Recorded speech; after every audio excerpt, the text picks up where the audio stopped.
আমার চ্যানেলে তোমাদের সকলকে স্বাগত। আজ আমরা ক্লাস 8-এর রায়ান মার্টিন প্রশ্নবিচিত্র থেকে ভূগোলের প্রথম পর্যায়ক্রমিক মূল্যায়নের তৃতীয় স্কুল সলভ করব।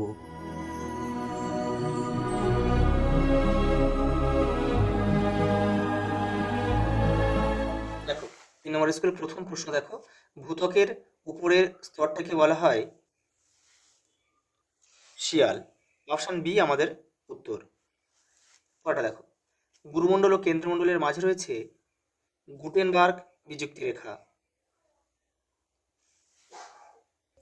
পরের প্রশ্ন দেখো, প্লেট শব্দটি প্রথম ব্যবহার করেন উইলসন। অপশন এ আমাদের উত্তর।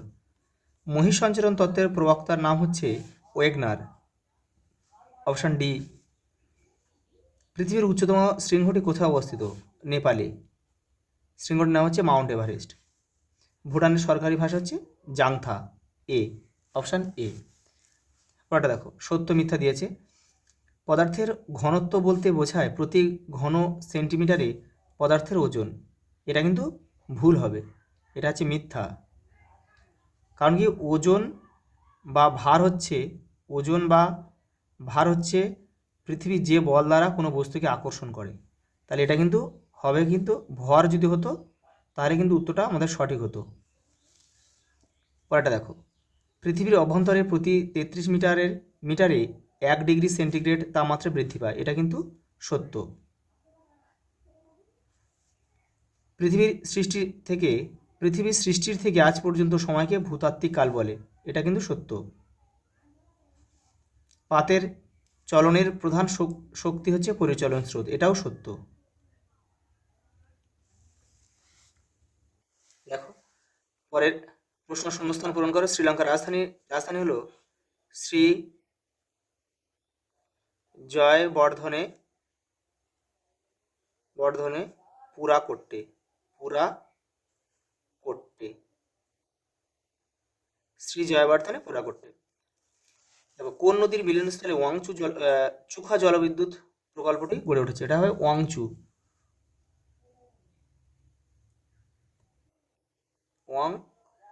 নদী। ওটা দেখো, প্যাগোডার দেশ কাকে বলা হয়? প্যাগোডার দেশ হচ্ছে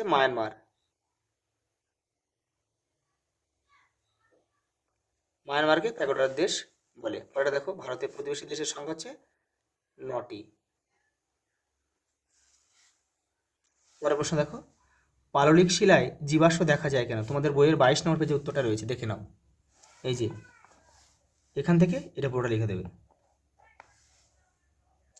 পরের প্রশ্ন দেখো, নেপাল পর্যটনে সমৃদ্ধ, যুক্তি দাও। অর্থাৎ নেপাল পর্যটন শিল্পে বিখ্যাত কেন, সেটা হচ্ছে তোমাদের বইয়ের 75 নম্বর পেজে রয়েছে উত্তরটা। এখান থেকে এটা পুরোটা লিখে দেবে। পরের প্রশ্ন দেখো, পৃথিবীর ভূ অভ্যন্তরের স্তর বিন্যাস করে বিভিন্ন অংশগুলি চিহ্নিত করো কেবলমাত্র চিত্রের মাধ্যমে। এটা করো তোমরা, তোমাদের বইয়ের 6 নম্বর পেজে উত্তরটা রয়েছে, দেখো। এটা করলেই কিন্তু হয়ে যাবে। লাস্ট প্রশ্ন দেখো, সার্কের উদ্দেশ্য কি? ভারতের প্রতিবেশী দেশগুলির নাম লেখো। দুটো প্রশ্ন রয়েছে, 74 নম্বর পেজে রয়েছে উত্তরটা। এই যে এখান থেকে এই পর্যন্ত সার্কের উদ্দেশ্য লিখবে, এটা পুরোটা লিখে দেবে। আর দেখো, 9টি দেশের নাম বলেছে প্রতিবেশী দেশ। দেখো, নেপাল, ভুটান, বাংলাদেশ, শ্রীলঙ্কা, পাকিস্তান, মায়ানমার, চীন, আফগানিস্তান, মালদ্বীপ প্রতিবেশী দেশ রয়েছে। দেখো, 1 2 3 4 5 6 7 8 9, এই 9টা লিখে দিলে কিন্তু তোমার হয়ে যাবে। আজ এই পর্যন্ত, দেখা হবে পরের ভিডিওতে।